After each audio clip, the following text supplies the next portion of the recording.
Muchas gracias por acoplar el calendario de vuestra última sesión para hacerme hueco esta media hora. Y gracias, Juan Carlos. Como decía Juan Carlos,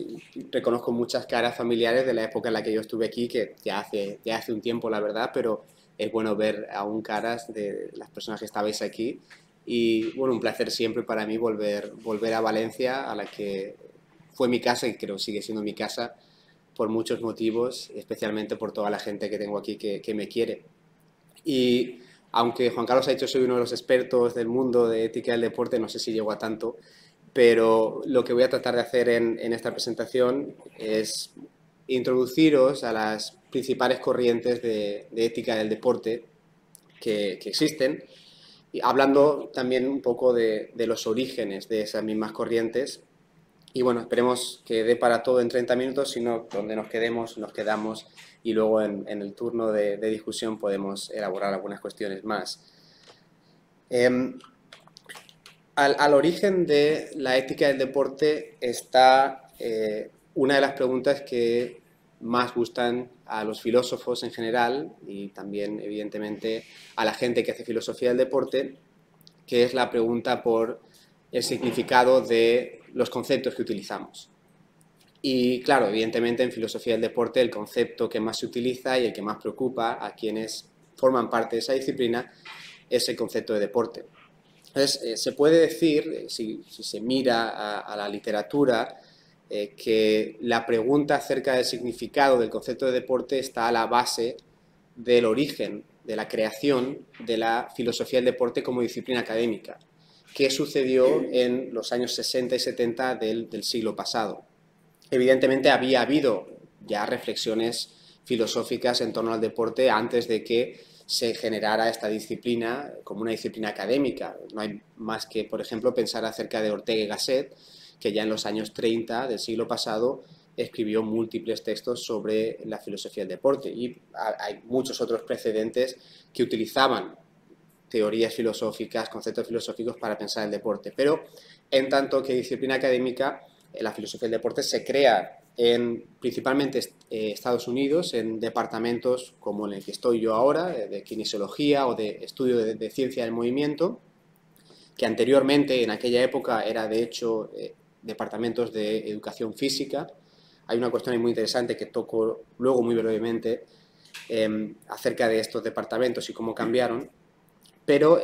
fue en esos grupos de académicos y de investigadores donde se genera la filosofía del deporte. Y claro, al generarse o crearse en ese tipo de ambiente, la corriente o las corrientes principales que dieron vida a la disciplina fueron aquellas que tienen un talante, que tienen un carácter lingüístico-analítico típico de las corrientes o de los grupos de filosofía angloamericanos.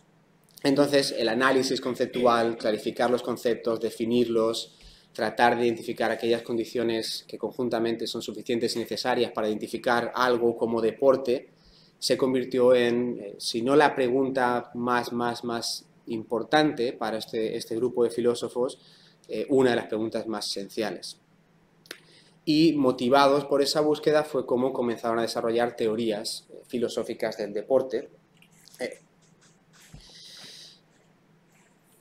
Uno de los motivos por los que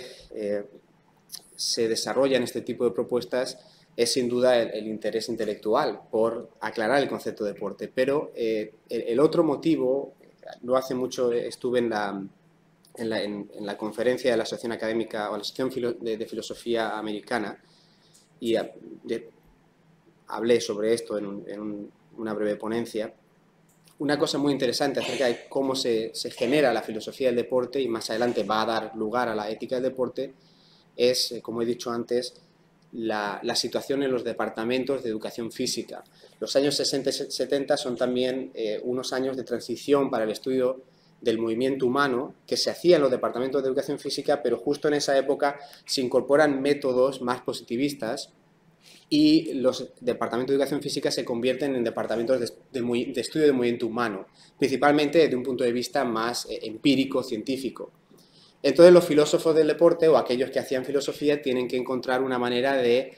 hacerse un lugar en esos nuevos departamentos que se están reconfigurando. Por eso hablo ahí de una lucha de poder, porque había mucha gente con un perfil humanístico que se encuentra que su departamento ahora está haciendo un giro a el estudio empírico del movimiento humano y claro, la filosofía con lo empírico muchas veces no casa, o si casa no se nos incluye porque los científicos más empíricos no creen que la filosofía tenga lugar dentro de sus estudios. Entonces, la manera en la que los filósofos del deporte tratan de hacerse un hueco en esos departamentos es justamente hablando de clarificar qué es la práctica del deporte y por qué tiene sentido o por qué es valioso participar en el deporte. Y con ello tratan de diferenciarse de otros investigadores que también tienen un perfil relativamente humanístico o claramente humanístico, como los pedagogos del deporte, los historiadores del deporte, los sociólogos del deporte. Entonces, el énfasis en la definición no solo tiene que ver con la curiosidad intelectual y con la tradición intelectual, sino también con ese esfuerzo por hacerse un hueco en estos nuevos departamentos que se estaban generando y que sin duda, y aún hoy sufrimos de ello, estaban yendo en una dirección muy distinta a la de la preocupación humanística. Entonces, en ese caldo de cultivo se generan las primeras teorías del deporte y a pesar de que la preocupación central, podemos decir, es la de definir el deporte, es curioso que justamente las primeras, digamos, escisiones o los primeros grandes debates teóricos no se generan en torno a una definición del deporte o a distintas definiciones del deporte, sino que se generan en torno a lo que se denomina las tradiciones externalistas e internalistas dentro de la filosofía del deporte, porque se desarrollan, y aún hoy en día podemos verlo y luego podemos discutir algunos ejemplos, además viene muy bien ligado con lo que luego Juan Carlos y María José van a discutir. Se generan estas dos maneras distintas de tratar de entender la naturaleza del deporte. Una es, y ahí tengo una definición, probablemente la definición más clásica, más utilizada del externalismo, que trata de explicar el deporte no en tanto que una actividad que tiene su lógica propia o que tiene sus propias características, sino más como una actividad que incorpora características o elementos de la sociedad en la que se encuentra. Evidentemente aquí se puede ver la influencia de las teorías filosóficas de un corte más sociológico, especialmente las de corte marxista. En los años 60-70, cuando se genera la filosofía del deporte, hay un grupo muy fuerte de teóricos marxistas del deporte que defienden que la manera de entender el deporte es esta, el deporte refleja aquellos procesos sociales, económicos que vemos en la sociedad y no solo lo refleja, sino que muchas veces lo que hace es reforzarlos, mantenerlos, la clásica teoría marxista, pero llevada al deporte. Los internalistas defienden algo muy distinto, contrariamente, de hecho, lo opuesto,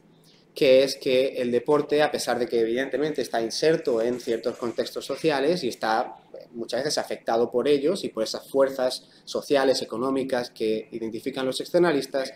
ellos defienden que aún así el deporte tiene una lógica interna y propia distinta de otro tipo de actividades y no se puede unir el deporte o no se puede reducir el deporte a esa lógica externa que supuestamente regularía y afectaría el resto de actividades. Y de hecho el internalismo ahora mismo es el paradigma, podemos decir, en el que nos movemos. Estamos dentro de un paradigma internalista. La historia de la filosofía del deporte desde los años 70, quitando este periodo de lucha entre externalismo e internalismo, muy pronto se decantó por el internalismo y se puede entender o se debe entender, al menos así es como se ha contado la historia, como un proceso de desarrollo de la tradición internalista. Hay distintas fases, pero podemos decir 3 fases principales que voy a detallar dentro de lo que pueda. Antes de hablar de ello, podremos decir la caracterización de qué es lo que debe hacer una teoría internalista del deporte más sólida y que se emplea más habitualmente es la que tenemos aquí abajo en el último párrafo. También viene de Simon, que para mí es el principal cronista de la evolución de la historia de la filosofía del deporte y especialmente de cómo la ética del deporte surge dentro de esta disciplina. Y su libro Fair Play es yo diría, el libro canónico para estudiar la ética del deporte, cuáles son las tradiciones y también, después de presentar todas las teorías del deporte, él analiza las distintas cuestiones fundamentales dentro de la ética del deporte, el dopaje, la inclusión de las personas con distinto sexo, etcétera, etcétera. Y él afirma en ese libro, muy pronto, en el capítulo 2, que una teoría del deporte debe cumplir las 3 funciones que tenemos ahí. La primera es que debe ayudarnos a distinguir el deporte de otro tipo de actividades, que no son deporte, pero que se pueden asemejar mucho. Esa es, sin duda, la función conceptual que está al origen de la filosofía del deporte. Pero luego, muy interesantemente, agrega lo que va a dar lugar, sin duda, a las reflexiones más de tipo axiológico, lo que va a dar lugar a la ética del deporte. El segundo objetivo es, ¿qué es eso que encontramos en el deporte que lo hace tan atrayente, que hace que las personas lo practiquen y además lo practiquen en masa, hasta puntos que no hay otra actividad que se pueda comparar con el deporte? Y el tercer objetivo es explicar el valor del deporte. Y bueno, aquí valor evidentemente se puede entender de maneras distintas, puede ser un valor estético, pero principalmente los filósofos del deporte que tratan de centrarse en este objetivo van a ir a los valores de tipo ético. El motivo por el que puede decirse que no hubo, y quizás hoy tampoco, aunque hay ciertas discusiones, pero no hubo una gran lucha en torno a distintas definiciones del deporte, es que los filósofos del deporte desde muy pronto ya adoptaron una manera, una aproximación muy específica en lo que se refiere a cómo tratar de definir el deporte. Todos ellos bebieron de una fuente común, un filósofo que he trabajado bastante, de eso sí que puedo decir que soy un poquito experto, no mucho, pero un poquito, y entonces todos ellos bebieron de la misma fuente común, bebieron de las reflexiones que ese filósofo realizó no solo en torno al deporte, porque él de hecho comienza pensando acerca de un concepto más amplio, que es el concepto de juego, y su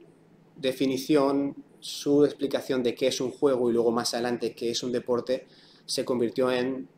la definición, en las explicaciones que han dado origen y que dan aún la estructura central a la filosofía del deporte. Ese filósofo está abajo, es Bernard Suits. Él en el 67 publicó este artículo en Philosophy of Science que se titula What is a Game, y ahí él ya avanzaba su definición de un juego. ¿Qué es un juego? Esa definición luego él le da más forma en este precioso libro, La cigarra, que tuve el placer de, junto con mi colega César Torres, no solo traducir, sino que también vinimos a esta casa a presentarlo hace un par de años, alrededor de esta época además. Y en este libro Suits lo que hace es, él elabora en más detalle y además pone a crítica para pulir más esa definición inicial que él había proporcionado en el 67. Y hay una definición más larga que la que he presentado aquí, pero habitualmente se suele emplear esta simplemente por economía. Él define el juego, o más bien, este es un gran debate, el jugar a juegos, en tanto que actividad, como el intento voluntario por superar obstáculos innecesarios. Esta es su definición canónica. Uno va si vamos atrás, a alguno de los filósofos que han definido el deporte, Suits, obviamente, Mayer, Morgan, Fraley, Simon, salud. Todos ellos, de una manera u otra, van a concebir el deporte como un juego y van a hablar de el deporte como un intento voluntario por superar obstáculos innecesarios, lo que luego más adelante Morgan de hecho va a llamar la lógica de la gratuidad. Hacemos algo que en realidad no es necesario desde un punto de vista técnico, podríamos decir, de un punto de vista de la lógica que gobierna la vida diaria, pero que queremos realizar y por tanto participamos en ello voluntariamente. Suits publica ese libro, La cigarra o The Grasshopper, en 1978 y prácticamente en 3 años se convierte ya en un clásico absoluto en la filosofía del deporte. Uno desde ese momento no puede hacer filosofía del deporte sin leer a Suits. Tanto es así que en la revista principal de filosofía del deporte, el Journal of the Philosophy of Sport, en 1981 sale una reseña del libro en el que ya se identifica el libro como un clásico en la disciplina, en solo 3 años. Ese es el impacto que tiene la definición de jugar a juegos o de juegos de Suits. Dado que fue tan exitoso, a Suits enseguida le incorporaron en la filosofía del deporte como un miembro evidentemente muy importante y principal. Fue presidente de la Asociación Internacional de Filosofía del Deporte y, dada su prominencia o su relevancia en la comunidad, él acabó escribiendo un par de artículos, no más, 2 artículos, sobre el concepto de deporte, en el que trata de, utilizando su concepto de jugar a juegos, definir qué es el deporte. Y lo hace de una manera bastante sencilla, muy polémica por algunos de los elementos que podéis encontrar aquí en la definición, pero viene a decir que, bueno, lo que he dicho sobre jugar a juegos se aplica al deporte. El deporte es un juego, pero es un juego, es una subcategoría del juego, es un juego de habilidad física, es un tipo muy específico de juego. Y cuando se refiere a habilidad física se refiere a que el resultado, el proceso de participar en el juego depende del ejercicio de una o unas capacidades físicas muy determinadas. Luego él añade, creo que por influencia, no queda claro, pero creo que por influencia de ciertos sociólogos del deporte, especialmente Allen Gatman, él añade 2 elementos más a su definición de deporte, y es que sea un juego de habilidad física, que esté institucionalizado y que tenga un cierto grado de seguimiento sólido, podríamos decir, en el mundo, porque él dice, por ejemplo, en uno de estos artículos que teníamos antes, que el hula hoop, que se puso muy de moda en su época en Estados Unidos, pues evidentemente contaba como una actividad física, un juego de habilidad física, pero no tenía una institución que regulara la actividad, que estableciera competiciones, que dijera claramente cómo se tenía que competir o cómo se tenía que participar en la actividad de una manera más universal, y tampoco contaba con un seguimiento amplio. Había zonas de Estados Unidos donde el hula hoop resultaba ser famoso, pero en otras zonas no, y de luego en el mundo no es una cosa que sea muy practicada. Entonces él descalificaba estas prácticas como deportes, introduciendo estos 2 elementos. Como digo, estos 2 elementos fueron de hecho muy criticados y muy polémicos, y aún a día de hoy se discuten y se afirma si es necesario o no que la actividad o el juego de habilidad física sea institucionalizado para que se le considere deporte. En la propuesta de Suits, voy a dar simplemente un ejemplo para que se vea más claramente. La clave de su teoría de los juegos o teoría del deporte vienen a ser las reglas. Él, como hemos visto, para él un juego es un intento voluntario por superar obstáculos innecesarios. Los obstáculos son generados por las reglas, las normas escritas. Y para daros un ejemplo, he cogido el deporte del baloncesto. Como las reglas del baloncesto son las que crean el obstáculo o los obstáculos innecesarios que hemos de superar utilizando ciertas habilidades o capacidades físicas. Evidentemente todos sabemos que la acción principal o la acción central del baloncesto, el objetivo principal es poner una pelota dentro de una cesta. Pero claro, ese objetivo es muy fácil de conseguir si no tenemos ningún tipo de restricción. Simplemente pues uno agarra la pelota y la deposita en la cesta, esté donde esté la cesta. Entonces, para hacer que ese objetivo sea algo más desafiante, que haya obstáculos que merezca la pena tratar de superar, lo que hacemos es ponemos una distancia entre la canasta y quien tiene la pelota para que haya que lanzar la pelota, no simplemente agarrarla y depositarla.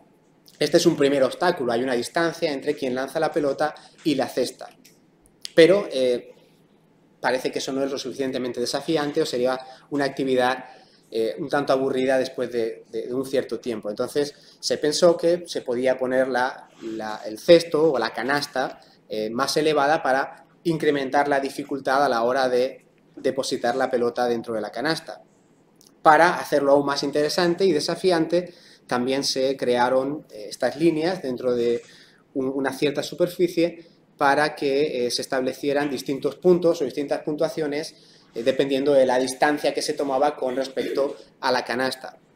Todo esto son reglas que van generando obstáculos que en principio son innecesarios a la hora de depositar una pelota dentro de una cesta, pero que generan la actividad de jugar al baloncesto.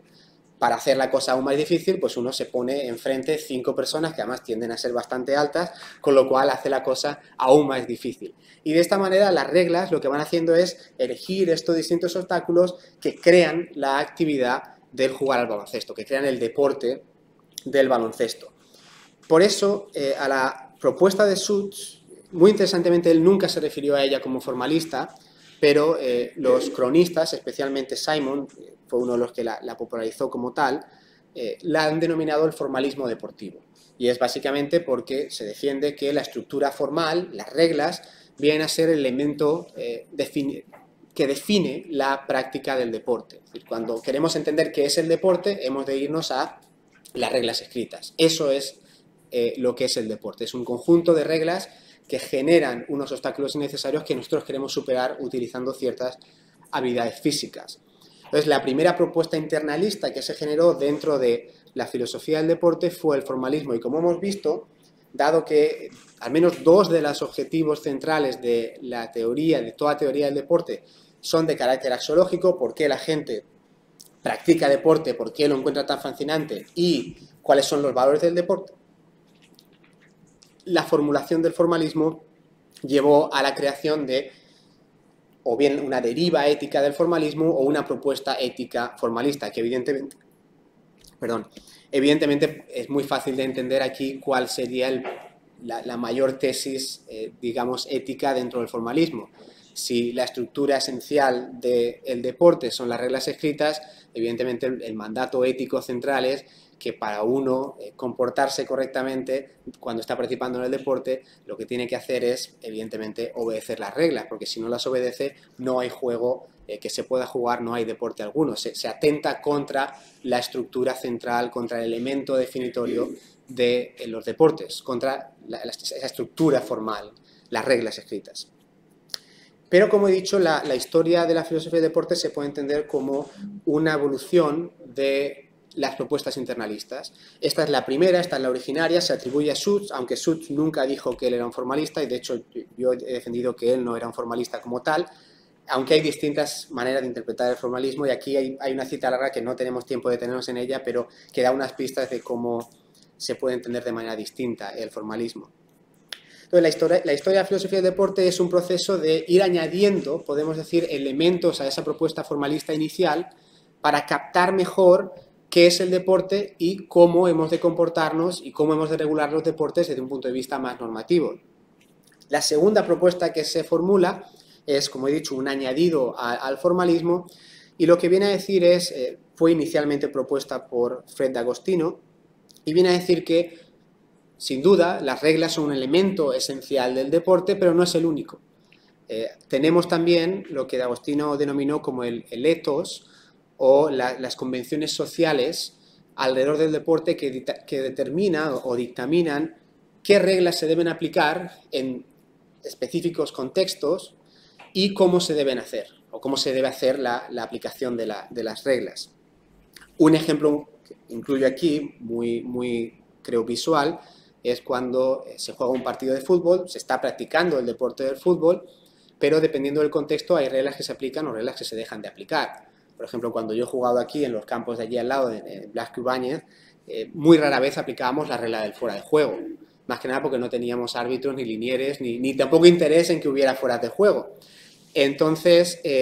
estábamos jugando al fútbol, pero suspendíamos una regla que cuando se juega al nivel de élite, al nivel más alto, es esencial, determina cómo se juega el deporte, pero en ese contexto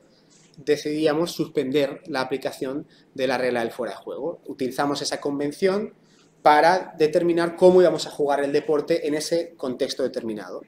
Entonces, D'Agostino dice que para entender cómo funciona el deporte y sobre todo a la hora de qué debemos esperar de aquellos que están practicando el deporte, hay que entender no solo las reglas, sino también las convenciones. Porque si no, si alguien está aplicando las reglas de una manera distinta y tratamos de entender qué deporte están practicando y cómo lo están practicando, si no tenemos en cuenta las convenciones, no vamos a entender bien qué es lo que está pasando, ni cuál, en caso de que entremos a formar parte de la práctica, cuál debe ser nuestra función. Hay distintas modulaciones y versiones del convencionalismo. Fue muy duramente criticado por varios motivos. Uno de ellos es, bueno, si tenemos distintos deportes con las mismas reglas, pero a la vez las convenciones modifican las reglas, si uno juega al fútbol con fuera de juego o sin fuera de juego, estamos hablando del mismo deporte o hay dos deportes distintos, el fútbol con fuera de juego y el fútbol sin fuera de juego. ¿Hasta qué punto las convenciones cambian la naturaleza del deporte de manera que un deporte se convierte en otra cosa distinta si las convenciones alteran de una manera muy significativa lo que acontece cuando se está practicando el deporte? Y la otra crítica era que, bueno, como se puede imaginar y como suele ser habitual cuando se utiliza el término de convención, es que entramos dentro del problema del relativismo, en el sentido de que qué sucede cuando hay comunidades prácticas que suspenden ciertos aspectos de un deporte que acaban siendo negativos para la integridad o la naturaleza de ese deporte o de quienes los practican. Si todo depende de convenciones, pues al final pues depende de lo que la gente piense, de lo que la gente quiera hacer, y eso establece demasiada arbitrariedad y problemas también a la hora de regular el deporte de una manera más objetiva. Para tratar de resolver ese tipo de cuestiones ha habido distintas formulaciones más recientes del convencionalismo. No voy a detenerme en ello para respetar el tiempo,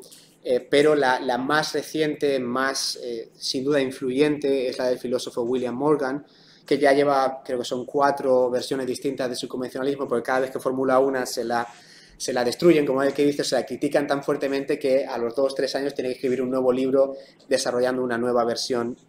La primera, él se basaba principalmente en el filósofo pragmatista Rorty, luego se vino más a filósofos de teoría crítica, ahora está basándose más en Hegel. Él va de un sitio a otro tratando de encontrar algo que le ayude a fundamentar el convencionalismo, pero cada vez que lo hace alguien se lo desmonta de una manera u otra. Y hay muchos problemas. Él utiliza para ilustrar los problemas convencionalistas de cuando hay distintas comunidades que parece que están practicando el mismo deporte, pero porque tienen distintas convenciones o distintas, distintos ethos,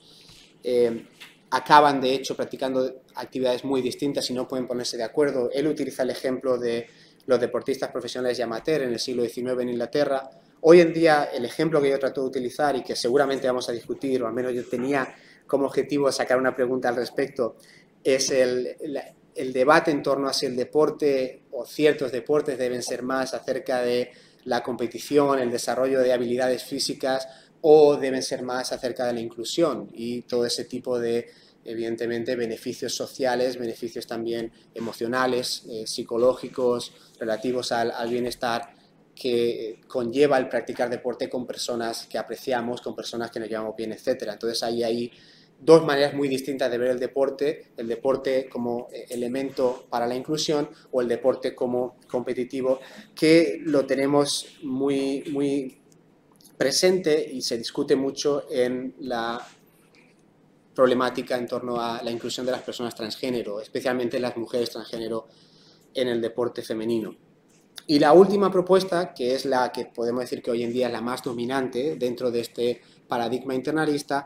es lo que se denomina como el internalismo amplio o el interpretacionismo. Justamente Simon, al que he estado citando, es uno de los principales proponentes de esta, o principales defensores de esta propuesta, y lo que viene a defender es que además de las reglas escritas y de las convenciones, hay otro tipo de elemento definitorio que hemos de tener en cuenta cuando pensamos qué es el deporte, qué lo hace valioso y por qué la gente lo practica. Ese o esos elementos son lo que Simon viene a denominar como la lógica interna del deporte. Dice que hay ciertos principios objetivos que podemos descubrir que forman parte de la naturaleza del deporte, que no son las reglas, que no son convenciones, pero que son constitutivos de lo que es el deporte. En ese sentido hay distintas propuestas, y estoy ya en media hora, así que voy a tratar de hacerlo lo más rápido posible. Hay distintas propuestas de qué sea eso, esa lógica interna que nos permite identificar un elemento más a la hora de captar la naturaleza del deporte. Simon y muchos otros que le han seguido, como Russell, que está aquí también citado, o mi compañero y amigo Torres, César Torres, hablan de excelencia. Hay un concepto de excelencia, hay ciertas excelencias que son propias del deporte y que nos permiten captar mejor qué es el deporte, y también el internalismo amplio se generó o se formuló como una respuesta al convencionalismo relativista. Vendría a decir, bueno, hay convenciones que favorecen el desarrollo de ciertas excelencias que son internas a los deportes, hay otras convenciones que de hecho van en contra de esas excelencias. Entonces, las convenciones que deben aceptarse son las que favorecen la promoción, el desarrollo de esas excelencias, las que no son las que van en contra de ellas o las que impiden que se desarrollen esas excelencias. Hay otros principios también, se habla de la justicia competitiva, por ejemplo, y en el código que Juan Carlos y María José han compartido también se habla de la justicia, se habla del juego limpio. Tendremos tiempo para discutir ese tipo de cuestiones. Hay filósofos del deporte, cito a Torres y Morgan, que han utilizado las ideas de un filósofo que estoy seguro todo el mundo conoce, que es McIntyre, el famoso autor de Tras la virtud, y su distinción entre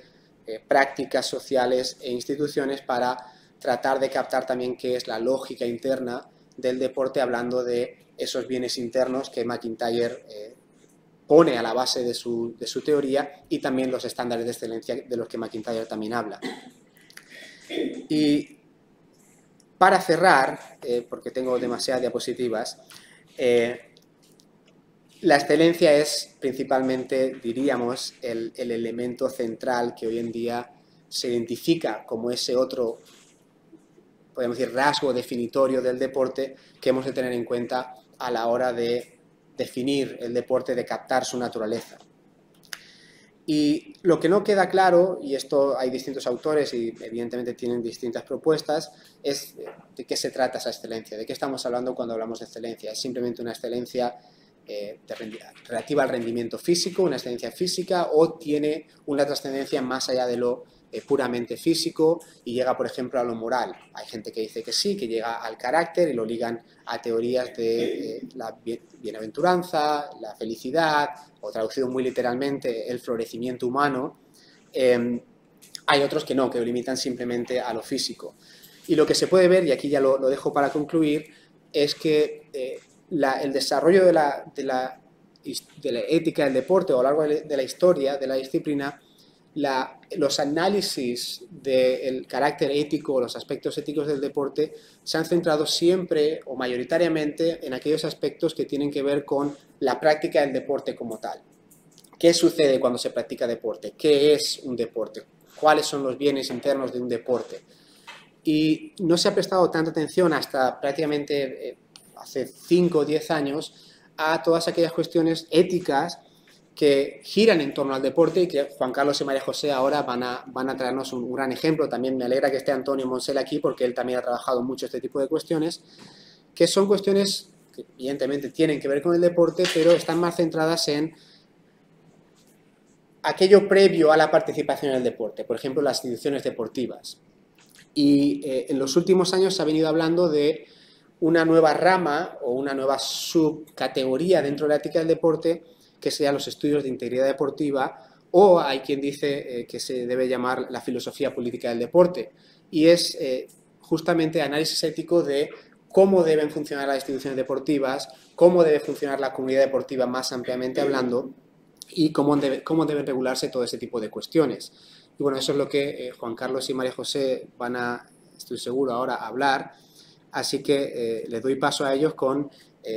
la invitación a seguir avanzando la filosofía del deporte y la ética del deporte más en particular en este nuevo, podemos decir, en esta nueva rama que se está desarrollando en torno a aquello que tiene que ver con la regulación de las instituciones deportivas. Y aquí tenía, nada, dejemos esto. Muchas gracias.